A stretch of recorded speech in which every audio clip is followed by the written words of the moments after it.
blast off 20 feet with dynamite and drill the remaining 20 feet with traditional hand methods. Now 20 feet of rock probably would have held back that amount of water, but you're getting pretty close to your safety margins at that point. You got to be careful not to make any mistakes. So let's say this is my face that I want to blast. I'm going to do a bunch of math, do a bunch of mine engineering. Say my face has a surface area that's so and so big, so I'm going to need a shot pattern with so many boreholes, 20 in our case. Each one will need to go so far back into that face, 6 feet for us, and each one will need to be charged with so much blasting compound or dynamite.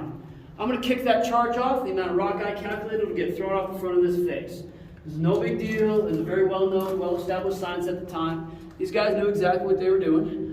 Except for, like most people in life, they knew just enough to get themselves in trouble. See, an explosive is a point source of a pressure wave. If you want to control that pressure wave to do work, whether it's mining or demolition, you got to use dense materials to control how that blast wave propagates. That's called tamping your explosive. Easier to do underground in mining than demolition, because this solid bedrock is going to be tamping that explosive force for us. Think about it like you got a small firecracker in your hand like a black cat, it goes off your hands open, it hurts and you burn, but you'll probably be okay. If your hands close around that firecracker, now you're missing all your fingers. Same thing for mining. If you put a stick of dynamite against the rock wall and set it off, nothing happens. You've got to drive the borehole back into that face, seep that charge in that rock to harness that work, directing it more radially out towards your boreholes, kicking that rock forward off your face more so than driving their tunnel back. If that had been their setup, if that had been their engineering environment, then everything would be fine, and I would not be currently telling you their story. They weren't blasting against solid bedrock. They were blasting against a flooded mine complex, so they worked fine. Water is incompressible. It transmits pressure waves perfectly. That's why tsunamis happen. Water hammers in your plumbing, sonar, dolphin song, all that functions on the incompressibility of water.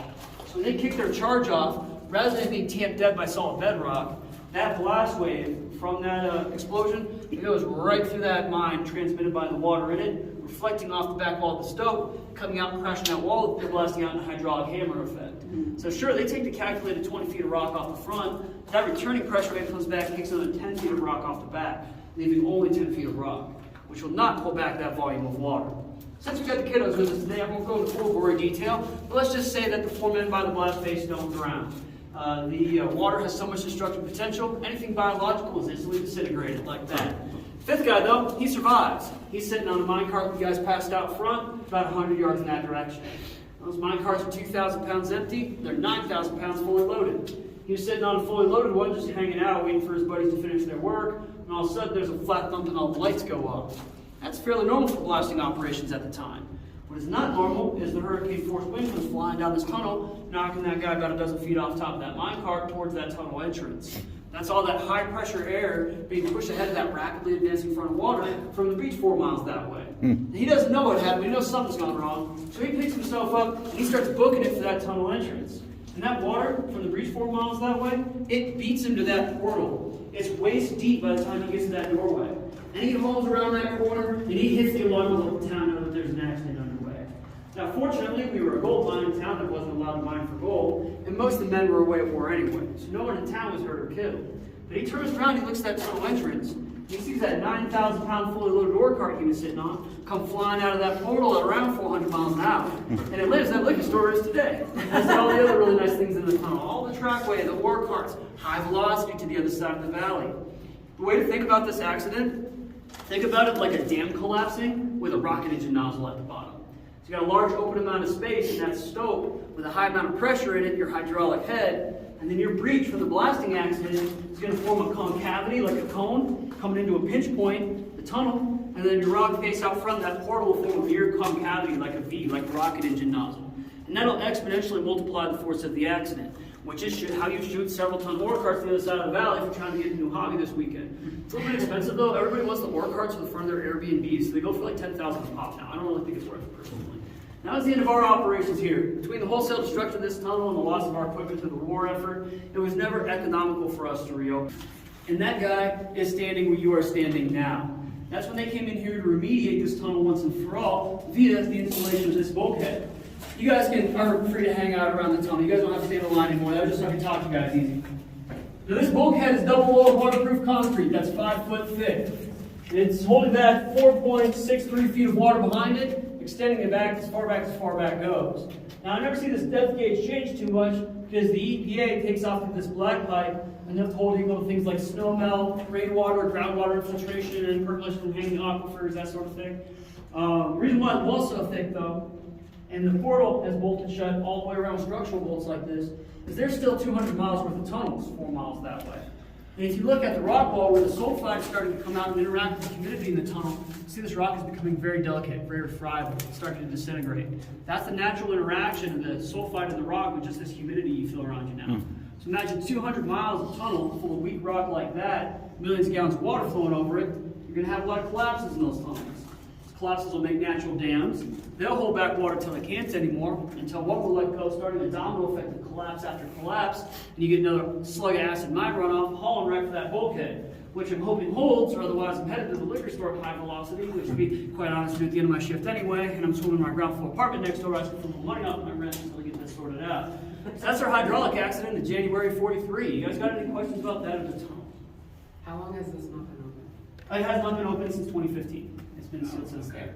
Yeah, there's no reason to go back there unless there's a serious maintenance issue. And even they have like tool pipes in case there's an issue with that valve. We got another backup one. Because draining all the water from behind it to allow access would be a big deal.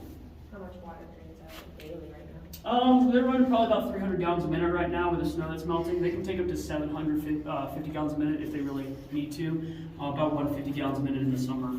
Breezeway and a hoist house that used to be at the end of the tailings pile. Dang. And depositing it in the vicinity of that liquor store, Safeway parking lot. Jeez. From that mine shaft. Oh yeah, it would be great. Loaded ore cart, thousands of pounds. Yeah, so Ended think up of it like right by think of that it as a tough entrance to that like liquor store. So anything, this whole mechanism traverses back and forth on trackway above the ore storage bins. When you reach the appropriate bin you want to dump all the ore into, notice how the barrel is geared on the radius, it's got slots cut into it. You rotate those ore carts all the way upside down, dumping that ore into the appropriate bin. Now I know it looks like there's a lot of trash in those bins, there are a fair amount of beer cans from the 60s.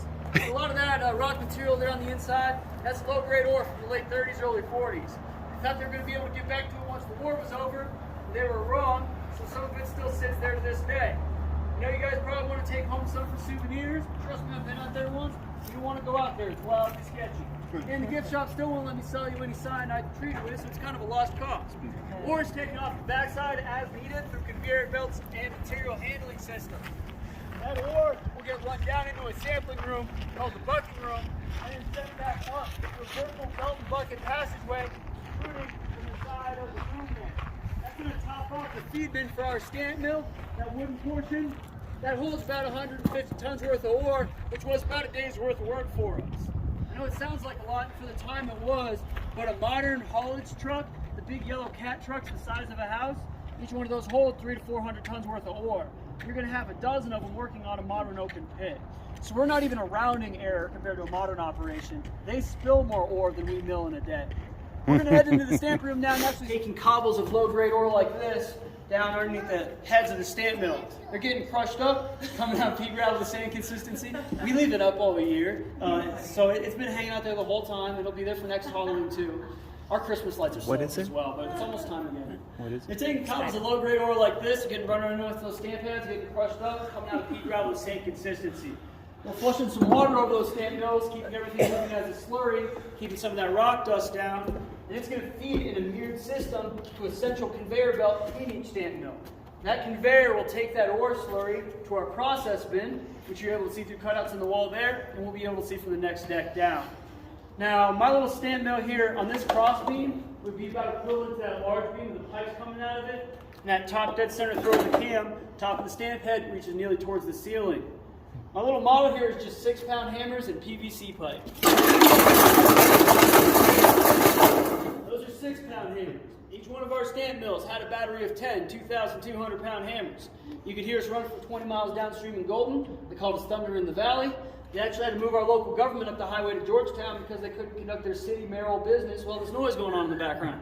Keep in mind, we are the best and biggest, but we're not the only. We're just handling everything that direction. Still, hundreds of mines on the side of the creek needed their own smaller milling outfits. We have about 30 mills going in this valley. This is a pretty noisy place. This is the only part of our operation that doesn't run 24 hours a day. It only runs down in the day shift so the town can sleep at night. We had 4 men working in this building or 5 men working in this building on a rotating 12-hour shift. And no matter where you were in this building at the end of your first shift, you had perforated eardrums, you're bleeding from the ears. At the end of your first week of working here, you were stone deaf permanently. Everybody here had to communicate by sign language, and that includes all the kiddos we're going to be talking about later. You couldn't even be in this building while the stamp mill's running, or well, in this room rather. Be in the building but not in the room.